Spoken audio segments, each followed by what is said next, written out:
Afternoon, everybody. Welcome to this afternoon's session. My name's Pete Stollery. I'm the chair of the Sound Festival. I'm a composer and sound artist, and it's a great pleasure to be able to present this lockdown composing session to you this afternoon.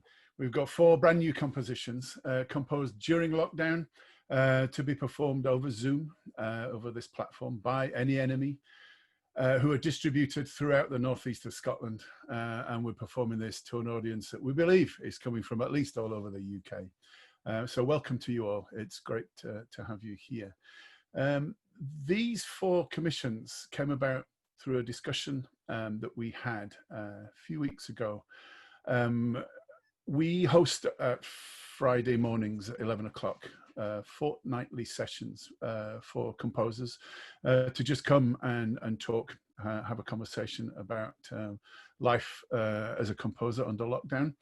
And the very first one that we did was on the 1st of May, and we had quite an interesting conversation around how we were perhaps being creative as composers, but that some of our community were struggling, to finding it difficult to pay rent, finding it difficult to put food on the table because of the work that had dried up due to the situation that we're in. That afternoon, we had a discussion at Sound about this, see if there's anything that we could do. And so we decided to launch this idea of commissioning 4 composers to write pieces in this situation that we find ourselves in at the moment.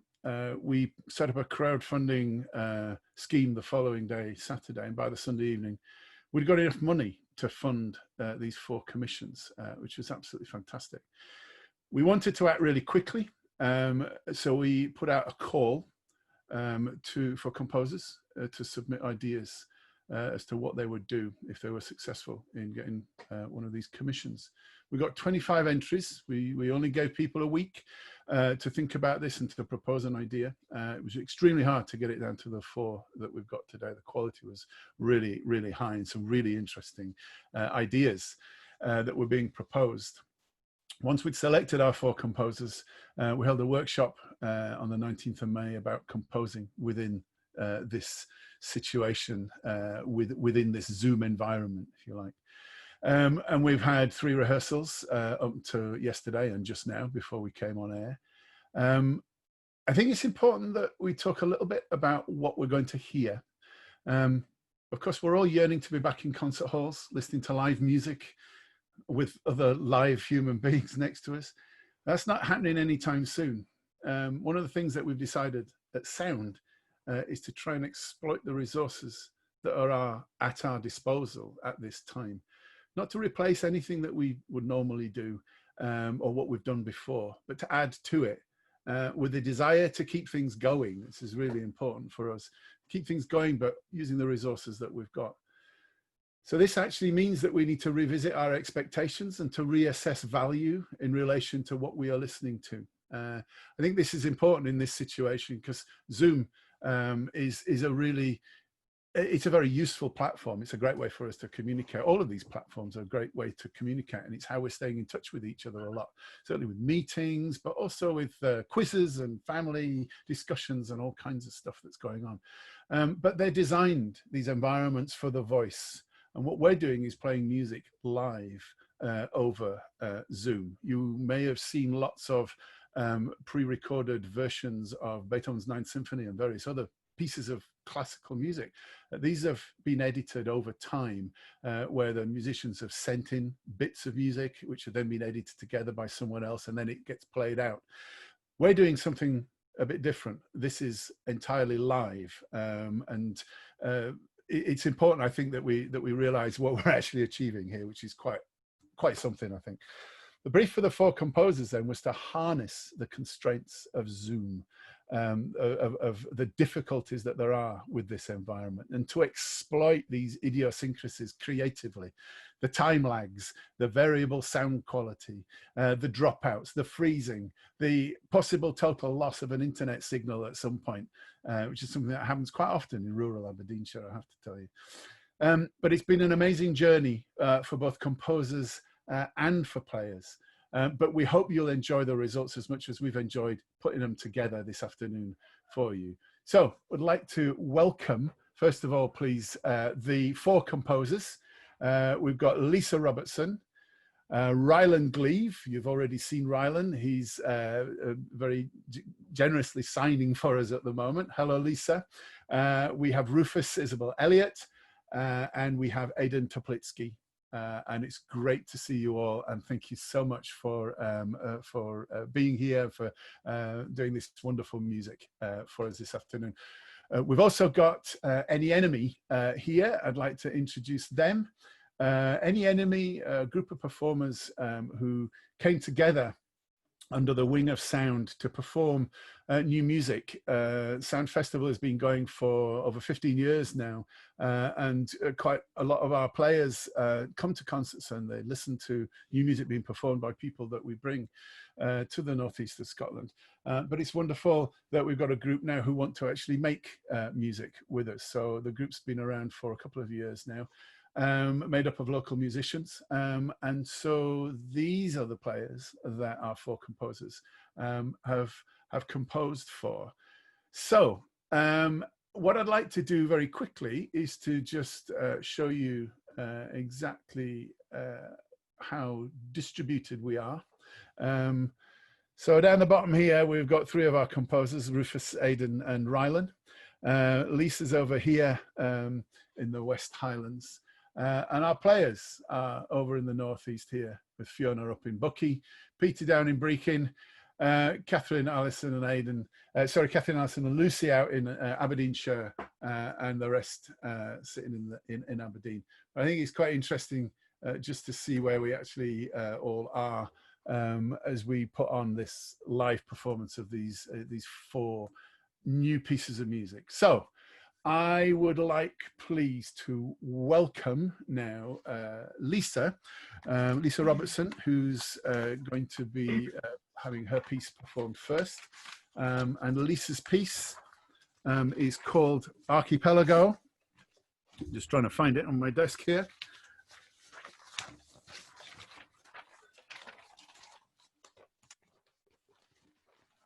The best thing to do is probably to ask Lisa to say a few words about it. Lisa, would you like to tell us about your piece of music, please?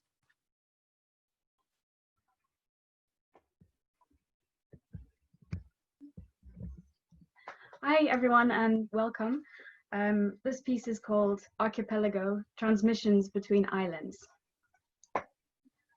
We are like islands, sending out signals across vast wave lengths. Individual, alone, but still as an archipelago, a socially distanced gathering, we make a meaningful whole, strong and inextricably together as one. This piece imagines a ship's radio transmission as inter-island messages are distorted and interrupted by the technology. Firstly, the sounds of seabirds pass around the ensemble. The musicians then work together with the delay of Zoom, creating heterophony with voices performing fundamentally the same material but without total unity, in imitation of traditional Aberdeen psalm singing. Other inter-island sounds, like those of the wind and waves, are performed by Zoom's light and ever-present background noise. Thanks very much, Any Enemy, and I hope you enjoy the piece.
Wonderful. Thank you very much. Thank you, Lisa. Tremendous piece. Thank you. Before I ask Rylan to talk a bit about his piece, I just want to say that at the end of all four pieces, I'd be happy to host a kind of Q&A, question and answer session. There is a facility at the bottom of the screen, facility within Zoom, where you can put up questions throughout the concert that you want me to ask any of the composers or the performers at the end of the session. So if you just click on the Q&A button at the bottom and then just put your question in, I'll see those coming in, and then at the end I'll be able to answer or put those questions to whoever you want to put them to. Okay, Rylan, I'd like to hand over to you now to get you to say a little bit about your piece. Everyone, sorry for speaking and signing at the same time. I know that's sometimes a little bit confusing. The music that I have written is talking about sort of loneliness regardless of like social distancing. So some people who have been feeling sort of isolated before UK lockdown are really struggling with similar, if not worse, feelings than they were previously, especially compared to some of maybe more mentally well people or other people who don't face like additional challenges in this time. So it's a little bit of an exploration of that. I hope you enjoy it. Thank you for Sound for the opportunity and for any enemy for performing. Thanks.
Thank you. Thank you, Rylan. Wonderful piece. Thank you very much. Okay, if we could move on now to Rufus, please. Rufus Isabel Elliot, Carded and Bleached. Rufus, do you want to say a few words about the piece? Sure. Hi, everyone. In this piece, it was quite difficult for me to really start making it, because I think I found it difficult to try and look at something that we're still in the middle of, and that lockdown or no lockdown, we can all have different things going on that that might be difficult to communicate. So out of that daydreaming, this piece, Carded and Bleached, is a description of the duets and trios that that Zoom allows. We might all be aware that only 2 or maybe 3 people can usually speak at any one time on this platform, and I guess more as work done to prepare some materials, even if they aren't ready to be spun or woven yet. So I hope you enjoy the piece.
Thank you. And thank you, Rufus. I think its use of the images there, getting the players to do things other than playing music was really quite special. Congratulations. Okay, thank you, Rufus. Moving on to Aidan Teplitzky's piece, The Dregs. Aidan, would you like to say a bit about your piece? Yeah. Hi there. Hi, everyone. So my piece, The Dregs, is about trying to keep hold of a sense of who we are in times of crisis, and how this results in a change in the way that we see value in things, in that things that are valuable in the day-to-day sort of lose their value because we no longer have access to them, and things that are quite mundane and not really consciously seen as much gain a new sense of value and almost gain an affective value. And so the piece tries to explore this by reassessing how we see value in what it is that we find ourselves to be.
Beautiful piece. Thank you, Aidan. Thank you. Okay, those are our 4 pieces. So what I'm going to do now is ask the players to put their instruments away and to then come back in and join us. And for the 4 composers to come back in and join us. I've had a few questions that have been put in the Q&A list, which is great. I think we've achieved something really quite special here. I think all 4 pieces address the constraints and the issues that you have by making music over Zoom really, really well, extremely competently and really creatively as well. Just thinking about ways that we can do this. So musicians and composers, can we see you on the screen? We've got Rylan's obviously working very hard. Hi, there we are. That's great. So as you're coming in, there's a question that Ruta Vitkarskaita has asked, which is to the musicians. So I'm not going to go through you one by one and ask you for a full 5-minute answer to this. Just unmute yourself and answer if you think you've got an answer to this. But Ruta's question to musicians is, how was your experience rehearsing these pieces online in comparison to usual group rehearsals before social isolation? I don't know if anybody wants to come in and answer that. How just experience. Alison. People don't usually tell me that I don't sound like a cello. Sorry. that was a challenge, making my cello sound like a cello.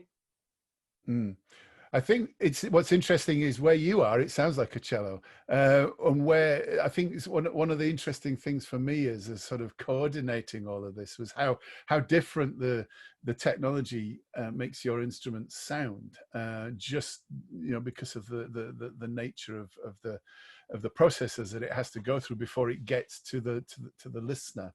But thanks for that, Alison. Gary, you wanted to say something? Yeah, it was really interesting because sometimes if you're waiting for a cue, then you weren't quite sure whether it was coming a bit late or whether it wasn't coming at all. But also visually watching everybody, if quite often the person you were looking for would actually move around the screen. So sometimes it was a question of finding who and where you were looking for. That could be a bit of a challenge. I mean, that's the amazing thing. It's the equivalent of that would be you sitting all nicely together in order on a stage performing, and then all of a sudden you'll get up and move around and you've got no idea where the person is that you're trying to get the visual links with. So that's another thing that does happen within this environment. Yeah.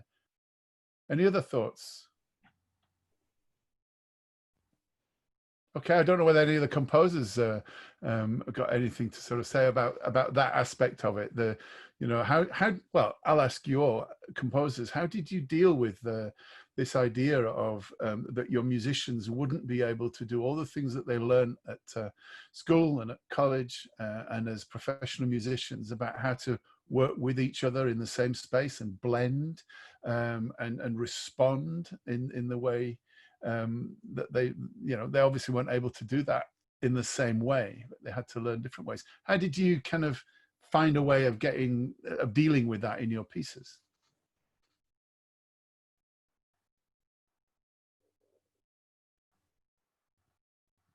Right. Okay. Oh no. Go on, Aidan. Sorry. Yeah, I think one of the major things in dealing and writing a piece that is very appropriate for Zoom is to try and have the freedom in it so that if something goes wrong, you can sort of flub it a little bit. So you have that flexibility in the writing itself. In terms of, I mean, it's incredible how the performers work together, because it's not just a case of being a performer and focusing entirely on, is my sounding beautiful? It's dealing with that process and then consciously having to go, okay, so how am I engaging with other people? Because you're then having to do it through technology rather than just using it through being in the actual space. And so a lot of that, I mean, in my piece, I sort of bit the bullet and went for conducting to try and keep everything together. But I think it's one of those things where it's trying to keep it flexible enough, but within some sort of structure, so that you have a sense of cohesion and narrative line going through the work, so that players have an understanding of what is going on, but that there is that flexibility there in case something does go wrong. Thank you, Aidan. That's great. Just got a really nice message in from Vanda Mazzoleni. Brilliant, lots of great ideas, which is like a breath of fresh air compared to the usual Zoom formats we see over and over again currently. Thanks so much for sharing this. I think this is one of the things that we wanted to do, was to not do what you normally would see on Zoom, the carefully pre-prepared thing. And I think you've all really dealt with these constraints really, really well like that. Lisa, I've got a question for you from Catherine Wren. She's wondering whether the music was entirely written down or whether it was partially improvised, and how did the heterophony work? And you might like to explain heterophony in your answer. Was it notated or left to performers to react to each other? Hi, Catherine. Great you could make it. Yeah, so the kind of seabird bit, I wrote down little motivic cells, and they're kind of arranged on the page in a way that would suggest loosely where they should fit together. With sort of pauses every now and then, and so the performers can hear the previous entry and then come in when they hear it, or when it sort of lines up visually. The heterophony section. So heterophony is when people play rhyme the same line, but not necessarily in exact synchronization, and each line would have a little bit of variation. So each player has the overall melodic line printed in their part, but then they also have their individual line, which has their own ornamentation and grace notes on it. Originally, I had thought it would be cool to try everyone plays their version together, but then we discovered that Zoom won't allow more than about 3 people to play at once, so I divided the line so that everyone gets a shot, and it sort of works like that. But they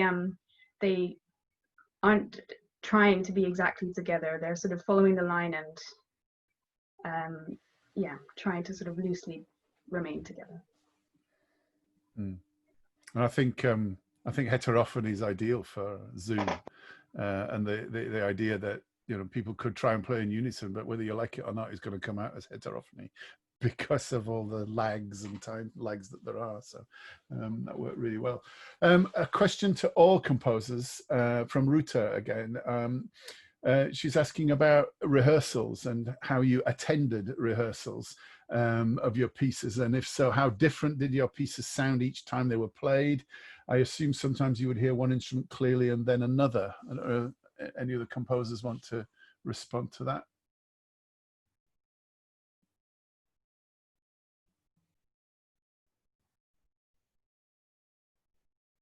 Well, all right, I'll kind of respond to it on your behalf then, because it's interesting as when we put the rehearsals together. I mean, normally I conduct this ensemble. I haven't been doing that, so I've kind of been I don't know, like a sort of coach on the sideline, telling people to do things at certain times and handing over bottles of water when people need them and stuff. Maybe, I don't know.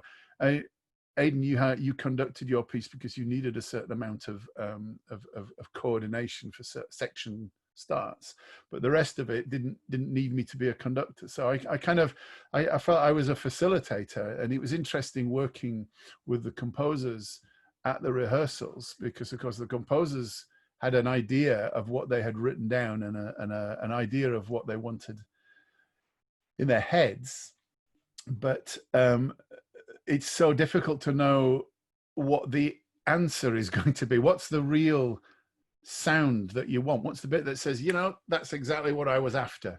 Because it's going to be different every time we play it, because the lag's always different. And that whole process and the way that we all handled it as composers, creators of the work, and players, the actual disseminators of the sounds and decoders of the signals that the composers have put on the page. I thought it was absolutely fascinating the way that that whole kind of process worked.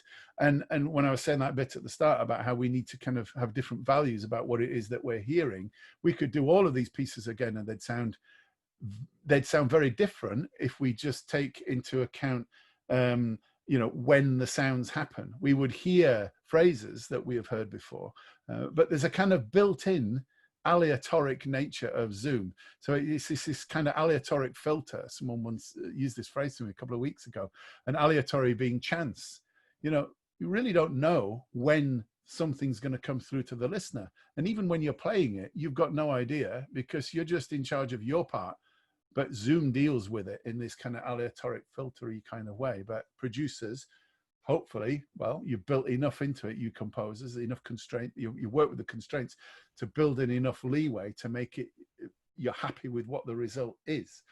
So that flexibility has been really interesting. So one more question to Rufus from Ruta again. She's obviously got a lot of questions, which is great.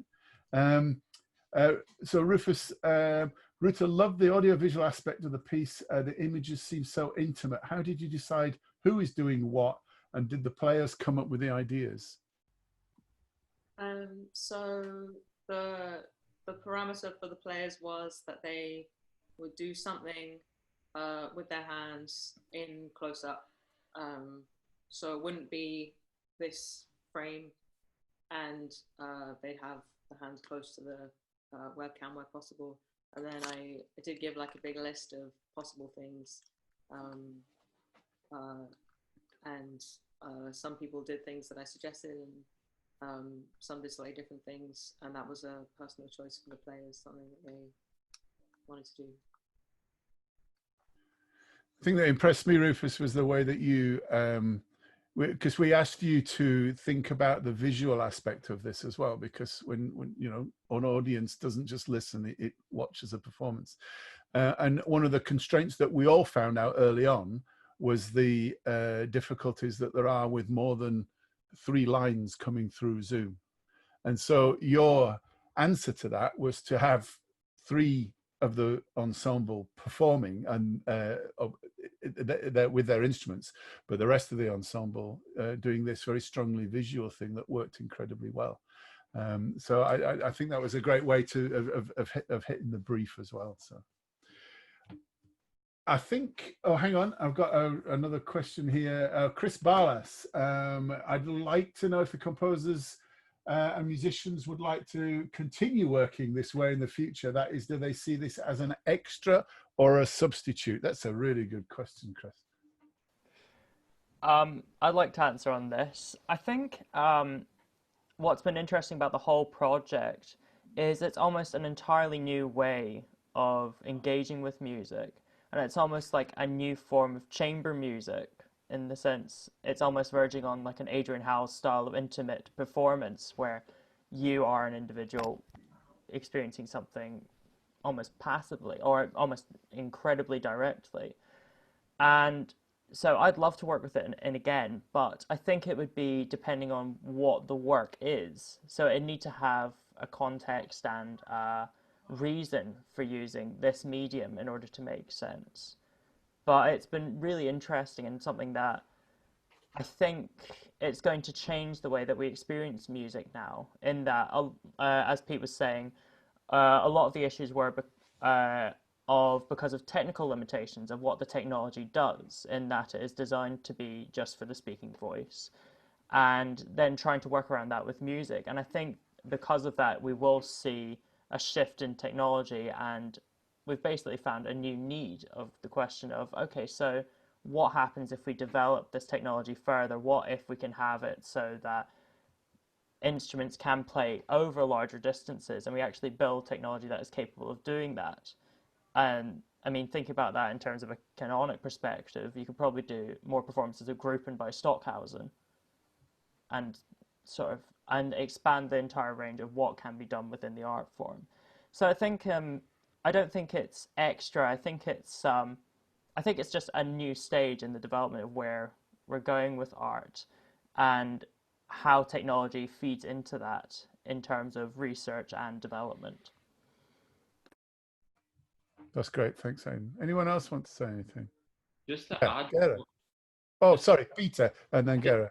just to add to what Aidan was saying there, the fact is, if we develop, this means of communication more, and you can play instruments, it gives more ensembles the chance to. So you could have a French ensemble almost playing with an orchestra over here via video link, as long as the internet would provide the source to not have, as much lag. You could have more than one voice at the same time. It also gives soloists the chance to play with different ensembles and, even fit more concerts into their busy schedule because they're not having to travel to an area.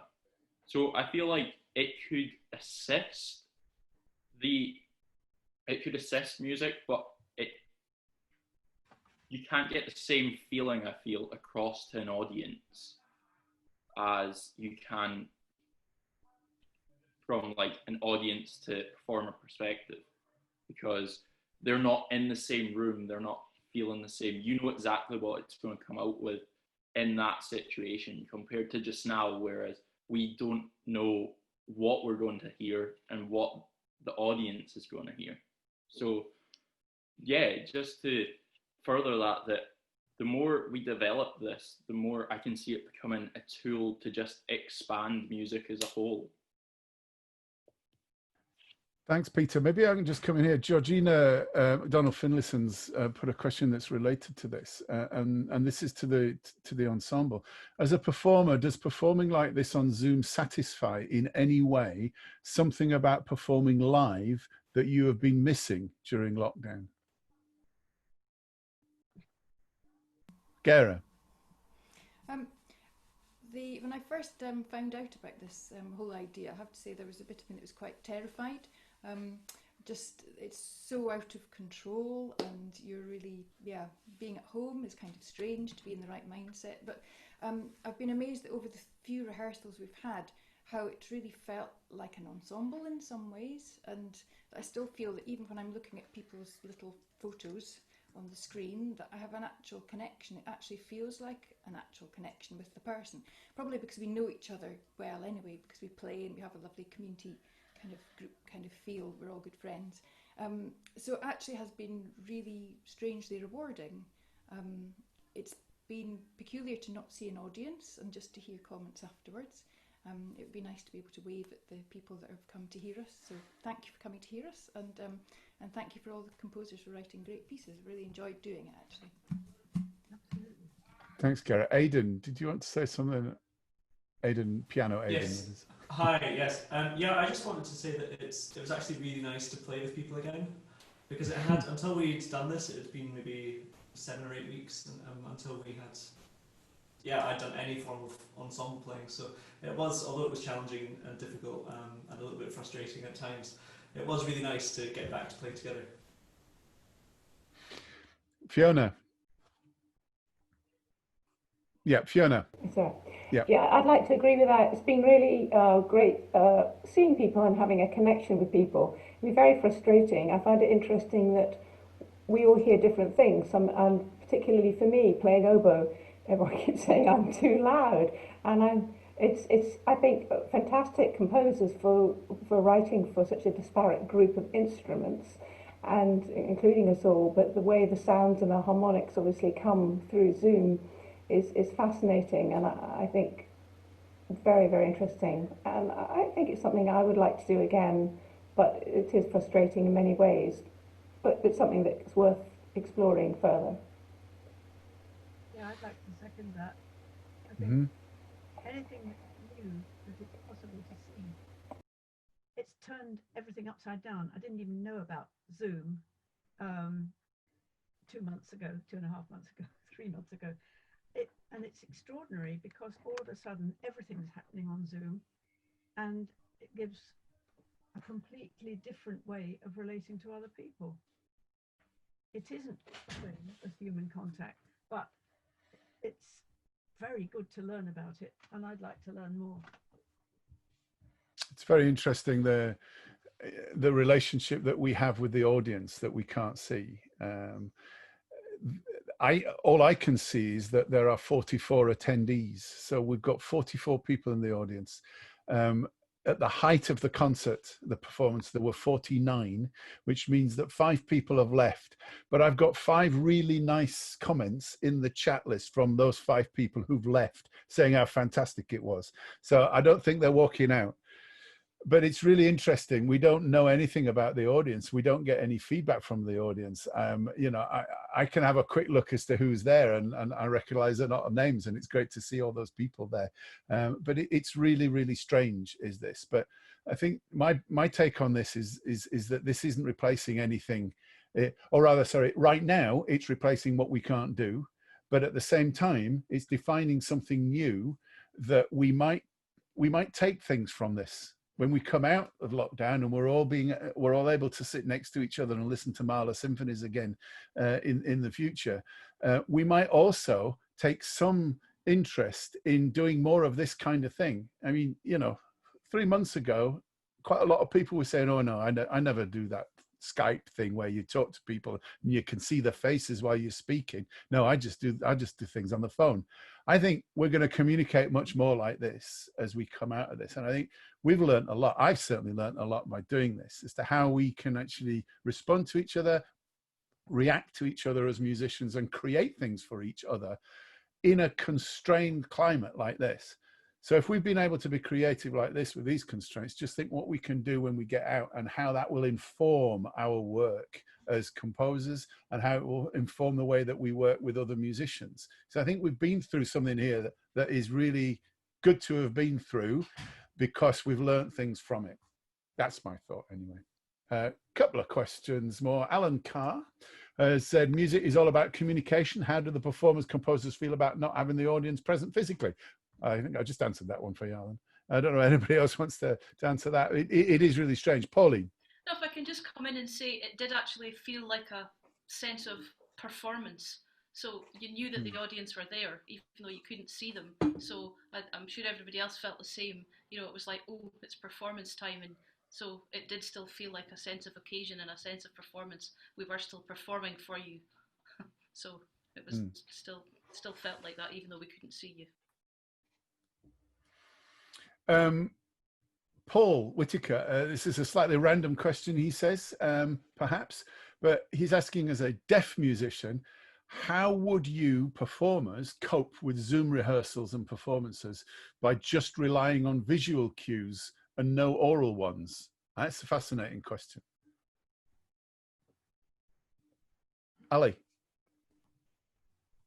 I think, interestingly, at times I was actually having to do that anyway, because of what I was and wasn't hearing. So the rehearsals were really useful in order to find out, you know, who you needed to latch onto. As Gira was saying, there definitely was a connection there. In a couple of the works, she and I, what we were doing was very much related and connected, and I was having to rely visually at times. And as she said, there was a panic because I'm on an iPad, so I don't actually have everybody on my screen anyway. So not only do they move, but they sometimes disappear. So in the work where we were relying on visual signals from the composer for where we were, I also needed to know that I was with Gira, and every now and then she'd disappear and she'd. So and that with the sound cutting in and out, that the visual aspect of it was actually really, really important. And I think what this whole process has done for me, it's followed the peaks and troughs of lockdown that I've had anyway. So depending on my mood at any given point, I've felt really positive about this whole thing. And I've also felt really down, if I'm honest, too. It's made me really miss being in a room with people and not having to worry about what I am and not hearing and seeing. But yet when it's worked, it's been really nice. So it's a bizarre phenomenon, really. But I think for me, I need to be in a room with people. I think going back to Paul a little bit more in detail on that, I think that what I found fascinating is watching how people did respond visually to get cues from each other, because you weren't always getting it orally. Sometimes you get a situation where you could see that the player was playing, but there was no sound coming out. So you had to make a decision there. Does that mean that that player has not been able to get through? Is that actually happening right now? Are sound and vision coincided, so I can make a decision about whether that person is actually playing at the same time as they look they are?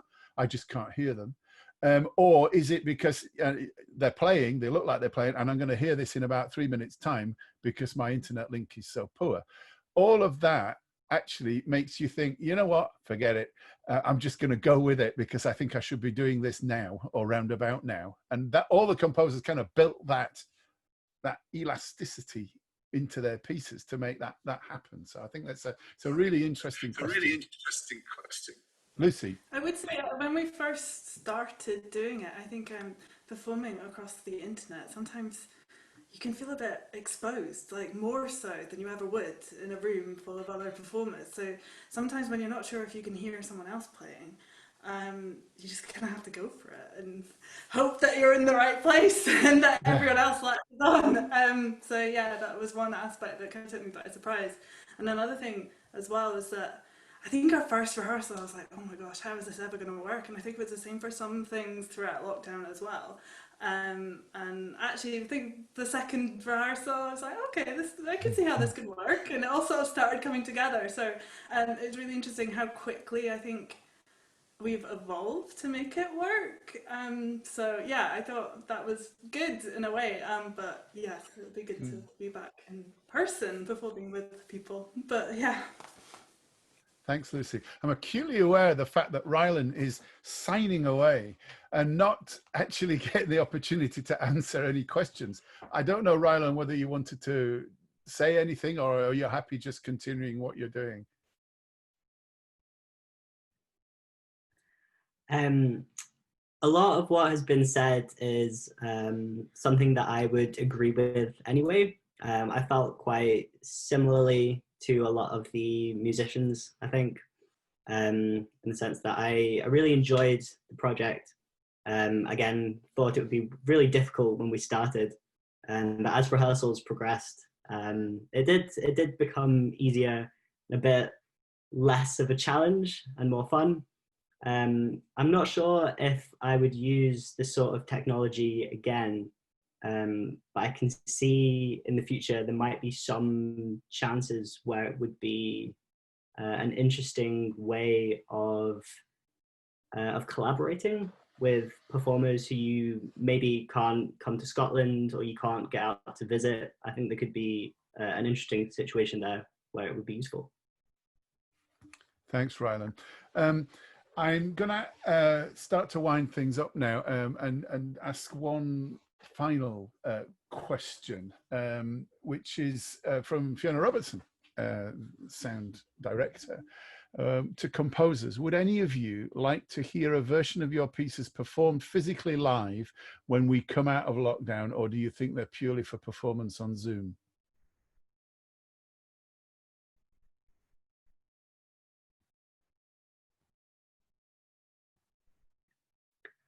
I would like to hear the music played live.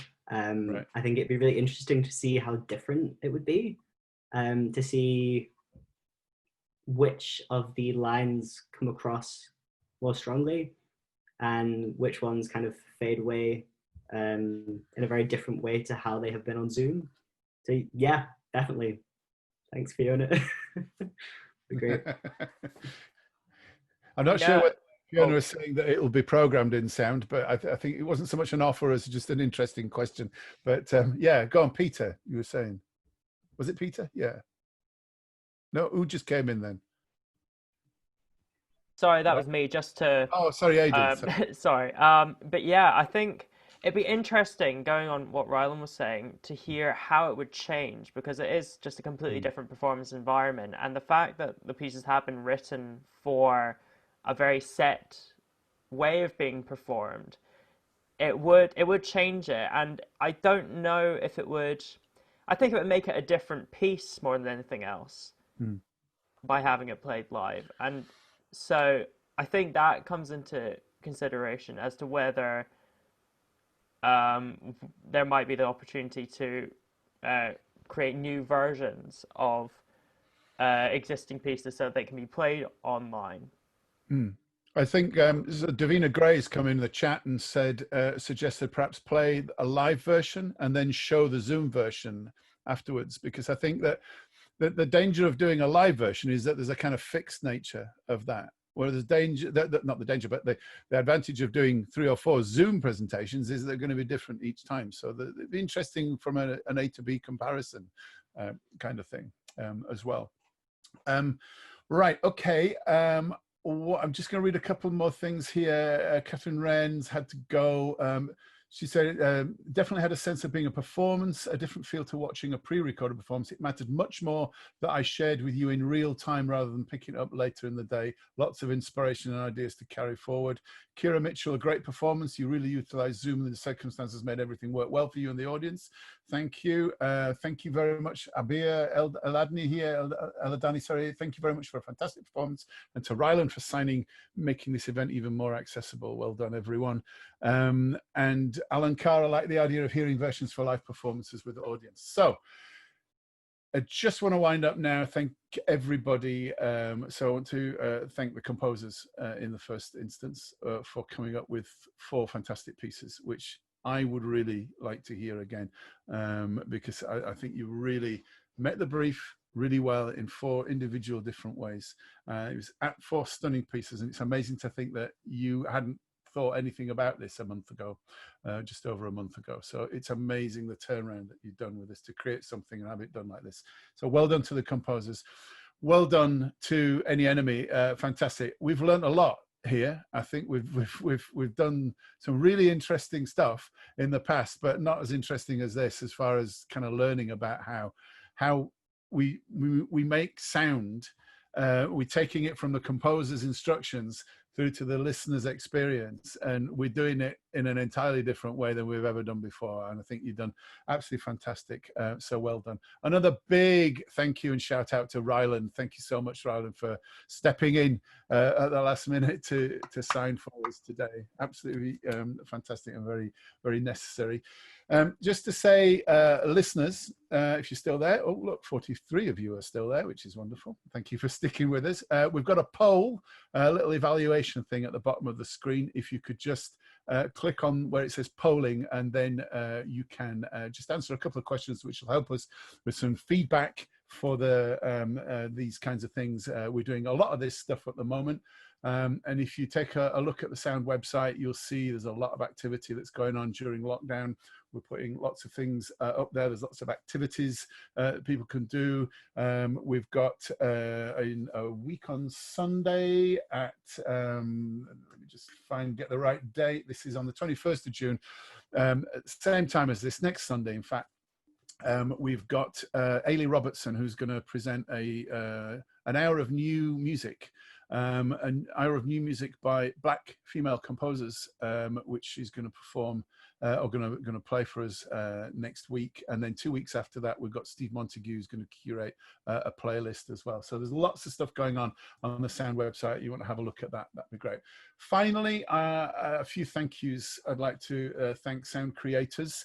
Sorry, I'd like to thank these people for funding our Sound Creators strand. That's Help Musicians UK, the PRS Foundation, Talent Development Partners Programme, the Hugh Fraser Foundation, Creative Scotland, Foyle Foundation, and the Aberdeen City Council. I'd particularly like to thank all of those who supported the Composers Commissions for this session through the crowdfunding that we did. Alan Carr, Adrian Moore, Chris Barlas, Margaret Carlaw, Derek Ogston, and all the other donors who wish to remain anonymous. We're so grateful for your support. Thank you so much for allowing this to happen. Really grateful for your support, as I say. So thanks again to Enemy. Thanks to the composers. Thanks to Rylan. Thank you also to Kadri for keeping me right as well, and making sure that everyone was on the screen when they should be, and so on. Thank you everyone for coming and listening. It's really important that we know that we're getting things out there and that you're enjoying them. Thanks for all your comments. I look forward to what you say in the poll.